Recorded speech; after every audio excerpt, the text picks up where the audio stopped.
दोस्तों कैसे हैं आप सभी। आशा करती हूँ आप सभी बहुत अच्छे हैं और अपना ख्याल रख रहे हैं। राधा रानी अपनी कृपा आप सब पर बनाए रखे।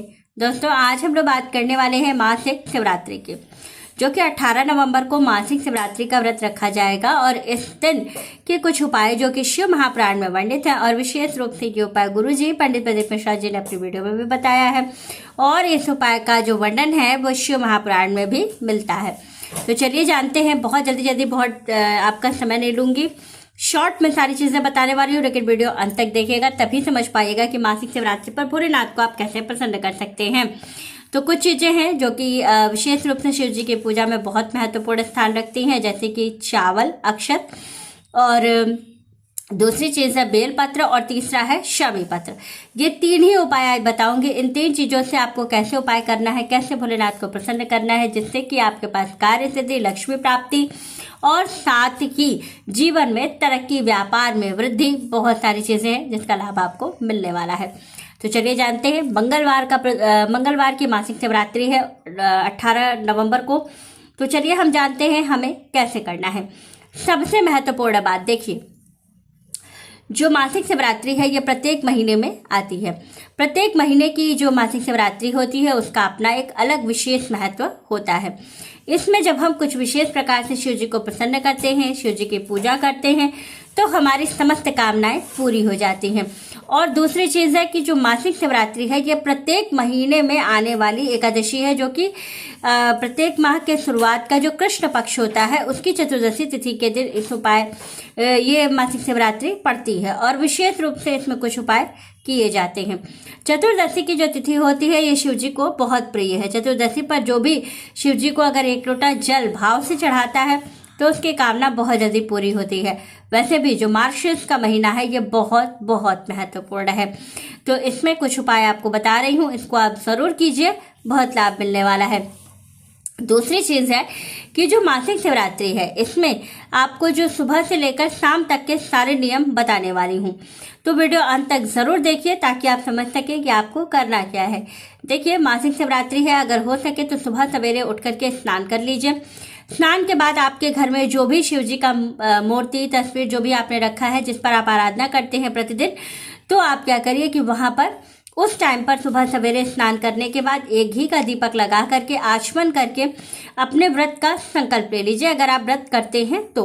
और व्रत नहीं करते हैं तो भी आप इस उपाय को कर सकते हैं, लेकिन शुद्धता और सात्विकता के साथ। अगर आप व्रत नहीं कर रहे हैं तो पूरे दिन शुद्ध और सात्विक भोजन कीजिए, मन को अपने स्थिर रखिए। और दूसरी चीज है कि मन में पूरे दिन शिव जी का नाम जप चलता रहना चाहिए आपके, तब आप इस उपाय को शाम के समय में कर सकते हैं। शिव जी की पूजा इसलिए शाम को प्रदोष काल में सबसे ज्यादा महत्वपूर्ण मानी जाती है, क्योंकि शिव जी को जो प्रदोष काल का समय है वो बहुत प्रिय है, और इस समय वो पार्वती जी के साथ जो है भ्रमण पर निकलते हैं। तो आपकी संपूर्ण पूजा वो देखते हैं तो आपको जो है उसका फल ज्यादा मिलता है। तो इसलिए कहा जाता है कि जब भी शिव जी की बात आती है तो हमेशा कहा जाता है शिव जी, माँ लक्ष्मी की पूजा हमेशा प्रदोष काल में ज्यादा फलदायी होती है। तो आप कोशिश करें कि शाम के समय, प्रदोष काल के समय में मासिक शिवरात्रि की पूजा आप करें। करना क्या है, जो आपका शिव जी का जो नॉर्मल जो नियम है, जैसे कि पंचामृत का स्नान, गाय के कच्चे दूध का स्नान, दूध का जल का अभिषेक, पूर्ण श्रृंगार, वो आपको करना ही करना है। उसमें कहीं कोई वो नहीं है कि आपको कोई चीज नहीं करनी है, सब कुछ करना है। लेकिन जो सबसे महत्वपूर्ण काम करना है, एक लोटा लीजिएगा तांबे का। तांबे के लोटे के अंदर जल भरिएगा, थोड़ा सा लाल चंदन डालिएगा, एक बेलपत्र, एक दाना चावल और एक शमी पत्र डाल करके ये वाला जल शिव जी पे चढ़ा दीजिएगा। जो शमी पत्र होगा वो माँ गौरा के स्थान पर, जो बेलपत्र उसमें आपने डाला है वो कहाँ चढ़ाना है, शिव जी पर। और जो एक दाना चावल आपने डाला था वो चावल आपको अशोक सुंदरी जी के स्थान पर चढ़ाना है। इतना करने से आपकी जो कामना है वो बहुत जल्दी से पूरी होने लगेगी।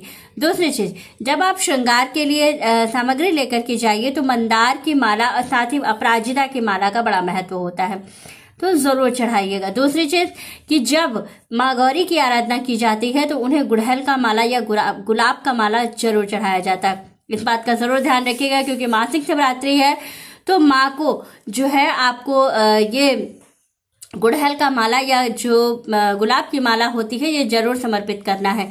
न मिल पाए तो एक गुलाब का फूल या ये गुड़हल का फूल अगर मिल जाता है तो जरूर समर्पित कीजिएगा। साथ ही माँ को चावल, जो आखा चावल होता है, उसमें थोड़ा सा लाल चंदन लगा के उसको गुलाबी कर लीजिएगा और चावल को ऐसे चुटकी से उठाइएगा, गिनना नहीं है, आखा चावल होना चाहिए, उसको ऐसे चुटकी से उठाइएगा, माँ गौरी के स्थान पर रख दीजिएगा। बहुत जल्दी आपकी समस्त कामना जो है वो पूरी हो जाएगी। बेलपत्र, जो बेलपत्र है, बेलपत्र पे जो लाल वाला चंदन जो होता है, उसको पूरे बेलपत्र पे आपको अच्छे से तीनों पत्तियों पर लगाना है और शिव जी पर अपनी कामना कहते हुए चढ़ाना है। बहुत जल्दी कामना सिद्धि होती है। साथ ही शमी पत्र आपको 5 जगहों पर चढ़ाना है। पहला गणेश जी के स्थान पे, दूसरा अशोक सुंदरी जी के स्थान पे, तीसरा स्वामी कार्तिकेय जी के स्थान पे, चौथा जो है माँ गौरी के स्थान पे, 5वां जो है वो आपको चढ़ाना है शिव जी पे। 5 जगह जो शमी पत्र आप चढ़ाइएगा, क्या लगा के? शहद। जब आप 5 जगह पर शहद लगा करके शमी पत्र चढ़ाते हैं तो कामनाओं की सिद्धि बहुत जल्दी होती है, व्यापार में वृद्धि होती है, नौकरी में अगर किसी तरह की परेशानी आ रही है तो वो परेशानी आपकी समाप्त होती है। बहुत ही अचूक लेकिन बहुत ही कारगर उपाय है, इसको जरूर कीजिएगा, बहुत लाभ मिलता है। ये सारे उपाय जो मैंने आपको बताए हैं ये 100% है कि काम करते ही करते हैं, क्योंकि ये शिव महापुराण में वर्णित है। तो इन उपायों को जरूर कीजिए, 100% है इसका लाभ आपको। मासिक शिवरात्रि पर करते ही 3 महीने के अंदर आपकी कामना पूरी होनी शुरू हो जाएगी। तो वीडियो अच्छी लगे, जानकारी अच्छी लगे तो वीडियो को लाइक, शेयर और सब्सक्राइब जरूर कीजिएगा। राधे राधे दोस्तों।